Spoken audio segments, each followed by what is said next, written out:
Welcome back. मुल्क भर में ईसार कुर्बानी के जज्बे के साथ ईद उल अज़हा मनाई जा रही है। कराची, इस्लामाबाद, लाहौर, पेशावर, कोयटा समेत तमाम छोटे बड़े शहरों और कस्बों में नमाज ईद के इज्तिमात हुए। मुसलमान सुन्नत इब्राहिमी की पैरवी करते हुए अल्लाह की राह में कुर्बानी कर रहे हैं।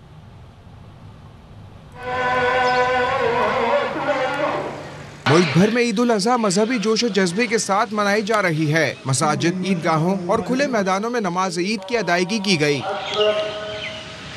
मुल्क की सलामती और तरक्की और खुशहाली की खुसूसी दुआएं मांगी गईं। सदर मुमलिकत आरिफ अलवी ने कराची की तूबा मस्जिद में नमाज ईद अदा की।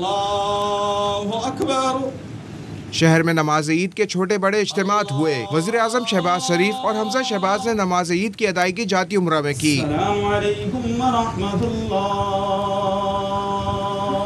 लाहौर की बादशाही मस्जिद में लोगों की बड़ी तादाद ने नमाज ईद की अदायगी की। अमीर जमात इस्लामी सिराजुल हक ने मंसूरा में इमामत कराई। वफाकी दारुल हुकूमत में ईद का मरकजी इज्तिमा फैसल मस्जिद में हुआ। मुस्लिम ममालिक के सिफारतकार भी मौजूद थे। वजीर दाखिला राना सनाउल्लाह ने फैसलाबाद और साबिक वजीर खारजा शाह महमूद कुरैशी ने मुल्तान में नमाज ईद पढ़ी। साबिक सदर आसिफ अली जरदारी ने ईद की नमाज नवाबशाह में अदा की। कोयटा और पेशावर में भी सैकड़ों मकामात पर नमाज ईद के इज्तिमात हुए। नमाज ईद के बाद सुन्नत इब्राहिमी की पैरवी करते हुए जानवरों की कुर्बानी दी जा रही है। इमरान खान ने बनी गाला रिहाइशगाह में कायम मस्जिद में नमाज ईद अदा की। अपने ट्वीट में इमरान खान ने लिखा कि दुनिया भर के मुसलमानों को ईद मुबारक। ईद सईद हमें अजीम कुर्बानी की याद दिलाती है।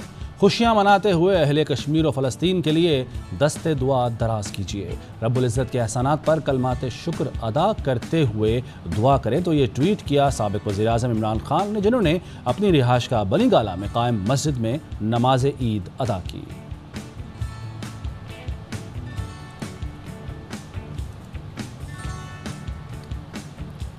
सदर डॉक्टर आरिफ अलवी और वज़ीर आज़म शहबाज शरीफ ने ईद उल अज़हा के मौके पर कौम और पूरी उम्मत मुस्लिमा को मुबारकबाद दी।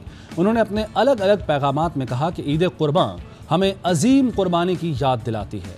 दुआ है अल्लाह ताला कौम, मिल्लत इस्लामिया की इबादत, हज और कुर्बानियाँ कबूल फरमाए। शहबाज शरीफ ने कहा कि कुर्बानी का असल मफहूम अल्लाह रब्बुल इज़्ज़त की अतात व फरमा बरदारी है। नौजवान माशरे में तहम्मुल, बर्दाश्त, इसार व कुर्बानी की अमली मिसाल बने। खातून खाना आराम करें, आज काम हम करेंगे। पेशावर में ईद कुर्बान पर घर के मर्दों और बच्चों ने किचन संभाल लिया। सबसे पहले कलेजी तैयार की जा रही है, जिसे इंतहाई शौक से खाया जाता है। मजीद बता रहे हैं अदनान तारिक।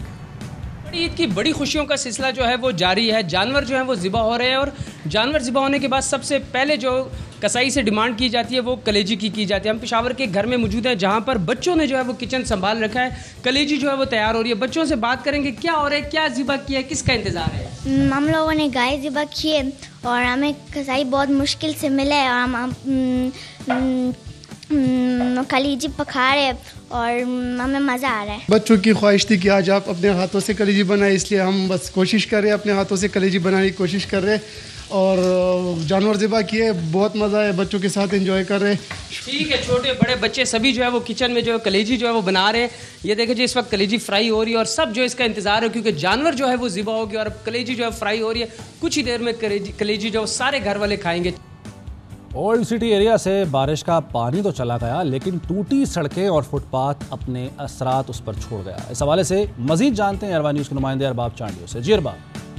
इस वक्त एम ए जना रोड पे हूँ, जहाँ गुज़श्ता रोज होने वाली बारिश में ये इलाका पूरा पानी से जलथल हो गया था। बारिश का पानी तो निकाला जा चुका है। जो सड़कों को नुकसान पहुँचा है वो मोटरसाइकिलों और गाड़ियों को नुकसान दे रही है। ये एम ए जना रोड है जहाँ पर गुज़श्ता रोज खड्डा पड़ गया था और यहाँ पर एक मज़दा गाड़ी भी जो है वो धंस गई थी और अब भी यहाँ से जिस तरह गाड़ी को गुजारा जा रहा है ये अमल आप देख सकते हैं। सिर्फ एम ए जना रोड पे एक नहीं बल्कि इससे आगे जो है वो मुख्तलिफ मकामात पर ऐसे खड्डे एम ए जना रोड पर मौजूद है। जबकि फुटपाथ का हाल आप देख सकते हैं। ये एक एम्बुलेंस भी आ रही है, आप देखें वो भी यहाँ से कैसे गुजरती हुई जा रही है। शहर में अब अगर दोबारा बारिश हुई तो मज़ीद इस तरह के खड्डे हो सकते हैं। उधर रेलवे हुकाम की नाकिस हिकमत अमली के सबब मुसाफिर रुल गए। कल से ट्रेन के इंतजार में सैकड़ों मुसाफिरों ने घर वालों के साथ ईद का पहला दिन कैंट स्टेशन पर गुजारा। मजीद बता रहे हैं फैजुल्ला खान। रेलवे हुक्काम की नाक़िस हिकमत अमली के सबब मुसाफिरों का पहला दिन कैंट स्टेशन पर ही गुजर गया है। ईद का पहला दिन जो इन्होंने अपने आबाई इलाकों में मनाना था, अपने प्यारों के पास जाकर ईद कुर्बा मनानी थी, वो ईद का दिन कैंट स्टेशन के प्लेटफॉर्म पे ही गुजर गया है। यहाँ पर मौजूद शहरी 20-20, 22-22 घंटों से यहाँ मौजूद हैं। पंखों की सहूलत मैसर नहीं है, ठंडा पानी नहीं है, गंदगी है, कचरा है, इसके साथ साथ यहाँ पर मच्छरों की बहुतात है। और इसी कैफियत में वो कल 3 बजे से यहाँ मौजूद हैं और रेलवे हुक्काम की जानिब से उनकी दाद रसी के लिए कोई इंतज़ामात नहीं किए गए हैं और वो परेशानी की हालत में फैमिलीज़ के साथ कैंट स्टेशन के प्लेटफॉर्म पे मौजूद हैं और इंतज़ार कर रहे हैं कि कब ट्रेन चलेगी और वो अपने घरों को जाएंगे। उनका कहना है कि ईद का पहला दिन जिसके लिए उन्होंने तैयारी की थी वो अपनी फैमिली के साथ घरों में गुजारेंगे। वो ईद का दिन रेलवे हुक्काम की नाक़िस हिकमत अमली के सबब प्लेटफॉर्म पर ही गुजर गया है। जी, बदबख्त टोला 4 साल तक मुल्क पर मुसल्लत रहा, मुआशी हवाले से ऐसी सूरत हाल पैदा की कि बात नहीं बन पा रही। पेट्रोलियम मसनूआत की कीमतें 100 रुपये के करीब बढ़ा चुके हैं, लेकिन अभी तक मुआहदे की शराइत पूरी नहीं हो रही। वज़ीर दाखिला राना सनाउल्लाह कहते हैं कि जो इस्लामाबाद का घेराव करना चाहता था उस सबसे बड़े फसादी का शाफी इलाज किया।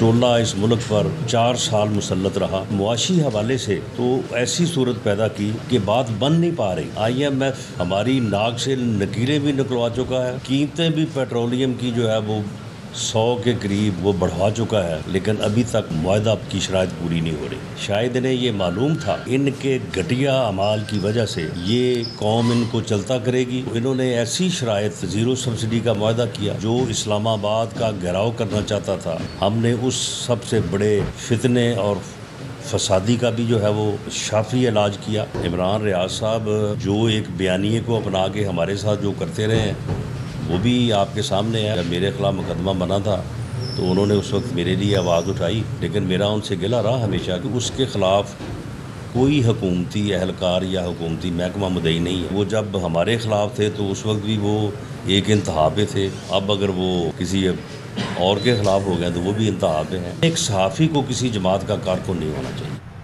ज़रा सी चिंगारी फैली और आग पूरे मुल्क को अपनी लपेट में ले लेगी। PTI रहनुमा शाह महमूद कुरैशी ने खबरदार कर दिया, कहा 17 जुलाई को ज़िमनी इंतखाबात शफाफ होने चाहिए, गड़बड़ हुई तो श्रीलंका जैसे हालात पैदा हो सकते हैं।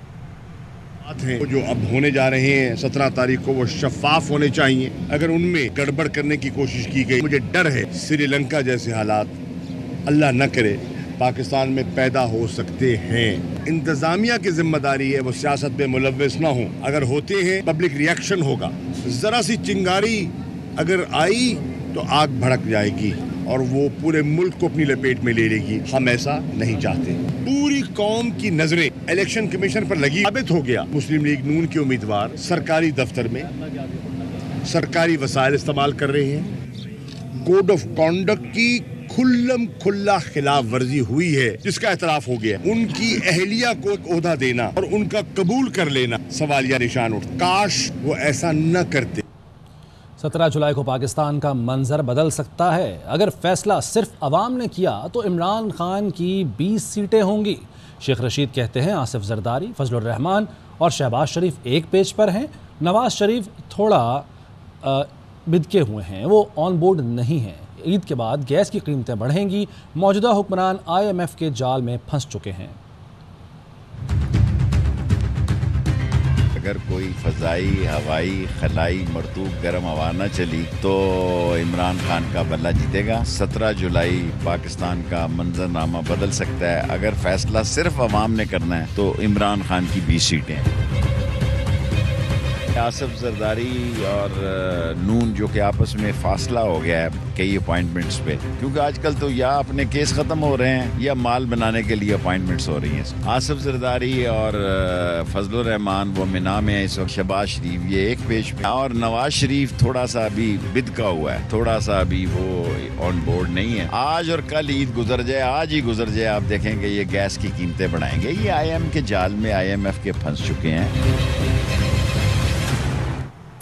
हम 5.8 ग्रोथ रेट छोड़कर गए, अरबों के मंसूबे लगाकर गए, मगर 4 साल में इमरान न्याजी ने मुल्क को कंगाल कर दिया। वज़ीर आला पंजाब हमजा शहबाज शरीफ कहते हैं तेल की कीमतों में इजाफे के जिम्मेदार इमरान न्याजी हैं। अवाम गवाह रहे कि मुफ्त बिजली देने वाले कौन थे और छीनने वाले कौन हैं। 8 जो था वो ग्रोथ रेट छोड़ के गए थे, अरबों के मंसूबे थे, लोड शेडिंग 0 थी। 4.5 साल बाद उल्टी गंगा बह रही है। 4 सालों में तो पाकिस्तान को कंगाल कर दिया। 1 करोड़ नौकरियां हो, 50 लाख घर हो, रियासत मदीना हो। तेल की कीमतें जो थी वो महज धोखा था। मईशत को रस्सियों से बांधा, उन रस्सियों को हम खोलने की कोशिश कर रहे हैं। जिन आईनी बहरान का पंजाब को सामना करना पड़ा पाकिस्तान की तारीख में और दुनिया की तारीख में कहीं ऐसा हुआ, ये किस मुंह से अवाम की बात करते हैं। इलेक्शन कमीशन पहुंच गए, सस्ती मुफ्त बिजली क्यों मुहैया की जा रही है, इसको रोका जाए। रियासत को, इस मुल्क को बचाने के लिए हमने कड़वे फैसले किए हैं। पंजाब के ज़िमनी इलेक्शन में नून लीग तहरीक इंसाफ की मकबूलियत से परेशान। अयाज सादिक और ख्वाजा सलमान रफीक को वजारतों से इस्तीफे दिलवाकर इंतखाबी मुहिम के लिए मैदान में उतार दिया। ज़राए का कहना है कि दोनों रहनुमाओं ने नवाज शरीफ की हिदायत पर इस्तीफे दिए। इमरान खान के कामयाब जलसों से लीगी उम्मीदवारों के लिए मुश्किलात पैदा हो गईं। लीगी ओहदेदारान और साबिक टिकट होल्डर्स की तरफ से भी कोई ताउन नहीं हो रहा। इमरान खान के बयानिए डोर टू डोर मुहिम से लीगी उम्मीदवारों की मायूसी बढ़ रही थी। वफाकी वज़ीर इत्तलात मरियम औरंगज़ेब कहती हैं दोनों रहनुमा इंतखाबी ज़ाब्ता अखलाक की पासदारी में मुस्ताफ़ी हुए। इंतखाबात के बाद अपनी वजारत की जिम्मेदारियाँ फिर संभाल लेंगे। शहबाज शरीफ भी इस्तीफा देकर मुहिम चला लें, फवाद चौधरी का मशवरा।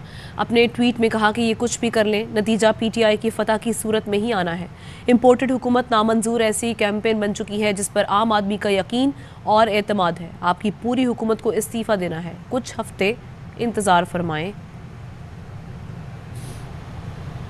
कुछ मज़ीद खबरें एक ब्रेक के बाद। एमक्यूएम पाकिस्तान के कन्वीनर खालिद मकबूल सिद्दीकी कहते हैं कि फारूक सत्तार की एमक्यूएम में वापसी यकीनी है। कराची में नमाज ईद के बाद मीडिया से गुफ्तगू करते हुए उनका कहना था कि पार्टी में वापसी से मुताल्लिक फैसला फारूक सत्तार को खुद करना है। यकीनी है इंशाअल्लाह ताला, यकीनी। देखिए, मैं हर बार ये कहता हूँ कि कब आना है और कैसे आना है इसका फैसला फारूक भाई को करना है। पाकिस्तान में एक ऐसे ऐवान का ना सिर्फ ख्वाब देखा जाए बल्कि उसकी ताबीर भी दी जाए जहाँ पर आम पाकिस्तानियों के लिए, उनकी सहूलत के लिए, उनकी तरक्की के लिए, उनकी खुशहाली के लिए, उनके रोशन मुस्तकबिल के लिए, आने वाली नस्लों के लिए कानून साजी कर सके। वज़ीर इत्तलात सिंध शर्जील इनाम मेमून कहते हैं कि एमक्यूएम से तयशुदा मामलात पूरे किए जाएंगे। हल्का बंदियाँ सिंध हुकूमत नहीं, इलेक्शन कमीशन करती है। कमिटमेंट एमक्यूएम के साथ हुई है, वो पाकिस्तान पीपल्स पार्टी पूरी करेगी। गवर्नर के लिए 3 नाम सदर पाकिस्तान को भेज दिए गए। सदर पाकिस्तान इस मुल्क में वो शख्स बैठा हुआ है जिसका रिमोट कंट्रोल बन्नी के आला से चलता है। कोई पर्ची निकलेगी तो सिंध का गवर्नर लग जाएगा। एमक्यूएम के साथ पीपल्स पार्टी चाहती है वैसे साथ चले। बल्कि वाले में हमें भी रिजर्वेशन हैं। हल्का बंदियाँ हैं वो सिंध हुकूमत नहीं करती है, वो इलेक्शन कमीशन करती है। तो अगर हम लोग जीते हम मेयर बनाएंगे, कोई और पार्टी जीती तो वो मेयर बनाएगा। श्रीलंका में सियासी बहरान, सदर और वज़ीर आज़म का मुस्ताफ़ी होने का ऐलान। श्रीलंकन वज़ीर आज़म विक्रमासिंघे बहरान के हल के लिए कुल जमाती हुकूमत बनाने पर राज़ी हो गए हैं और कहते हैं नई हुकूमत की तश्कील के बाद वो ओहदा छोड़ देंगे। जबकि स्पीकर का कहना है कि सदर गोटाबाया राजापक्से बुध को मुस्ताफ़ी हो जाएंगे। अनारकी का शिकार श्रीलंका में अवाम ने गुज़श्ता रोज़ सदारती महल और ऐवान वज़ीर आज़म पर धावा बोला था और वज़ीर आज़म विक्रमासिंघे के घर को आग लगा दी थी। पीटीआई रहनुमा असद उमर ने इस ईद को इमरान रियाज खान, अरशद शरीफ, मोईद पीरजादा और कई मुहब्बे वतन बहादुर सपूतों के नाम किया। ट्विटर पर लिखा, ये इस बात का सबूत है कि इस मुआशरे का ज़मीर अभी जिंदा है। पाकिस्तान जिंदाबाद।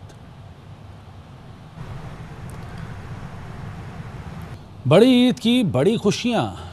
दौरा श्रीलंका में मौजूद कौमी टीम ने ईद मनाई। कोलंबो में ईद उल अज़हा की नमाज अदा की। खिलाड़ी और टीम स्टाफ खुशी से सरशार, एक दूसरे से गले मिलकर मुबारकबाद दी।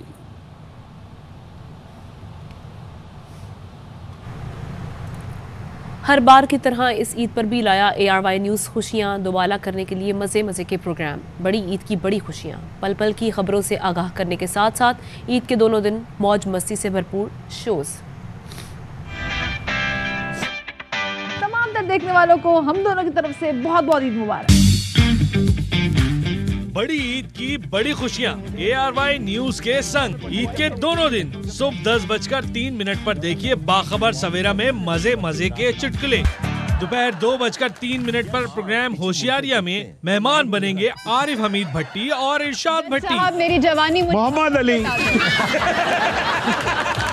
बड़ी ईद पे बड़ी खुशियां और इन बड़ी खुशियों में हम आपके लिए आए हैं बड़े मेहमान। शाम 5 बजे प्रोग्राम बाउंसर में आपकी मुलाकात कराएंगे जादूगर leg spin bowler Mushtaq Ahmed और मायनाज बैटर मोहम्मद यूसुफ से। सुना है हरभजन सिंह से भी आप बड़ी बातचीत करते रहते थे जब आप खेल रहे होते थे। बाजी की बॉलिंग कर रहे हैं, जबरदस्त बॉलिंग कर रहे हैं, समझ ही नहीं आ रही।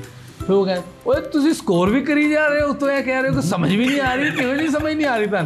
V2 देखिए शाम 7:03 पर मेजबानी करेंगे शफात अली और कॉमेडियन मुस्तफा। मेहमान होंगे डॉक्टर शाइस्ता और महमूद असलम। इस महीने गैस के बिल पे 3 यूनिट हम फ्री देंगे।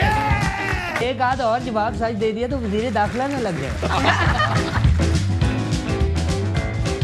रात 10:03 पर होशियारियों में ईद पर रिलीज होने वाली नई नवेली फिल्म लंदन नहीं जाऊंगा की कास्ट खास मेहमान बनेगी।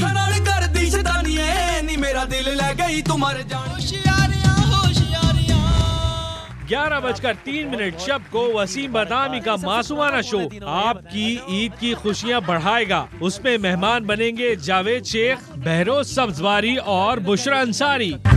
इस्माइल मुफ्ता तो दिन रात हमारे ख्वाबों में आता है। ये है अब देखिए भाई आप लोग माइंड ना कीजिएगा, मैंने पेट्रोल बढ़ा दिया।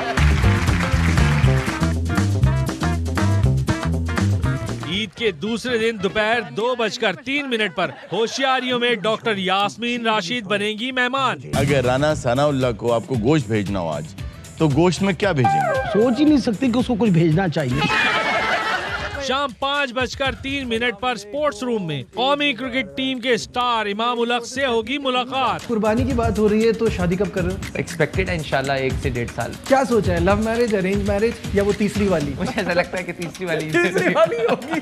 शाम 7:03 पर V2 में नबील कबूल और कोमल अजीज मेहमान बनेंगे। कितना इम्पैक्ट किया इस महंगाई ने? यूनिवर्सली इन्फ्लेशन हुई है। हमें सब गालियां दे रहे हैं, हमारी तारीफ कर रही है। हम ऐसे स्पोक्स पर्सन की जरूरत है।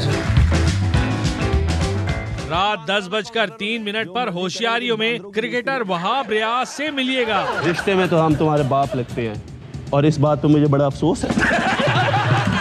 रात 11:03 पर मासूमाना शो में मेहमान होंगे सुनीता मार्शल, मुनीब भट्ट और जुनैद खान अपनी दिलचस्प बातों के साथ। मुझे क्यों निकाला? क्या तब्दीली टांगे अब मेरे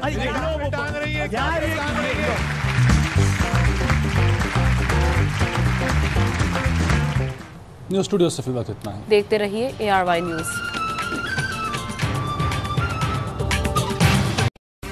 अहम तरीन खबरें अब एक क्लिक की दूरी पर।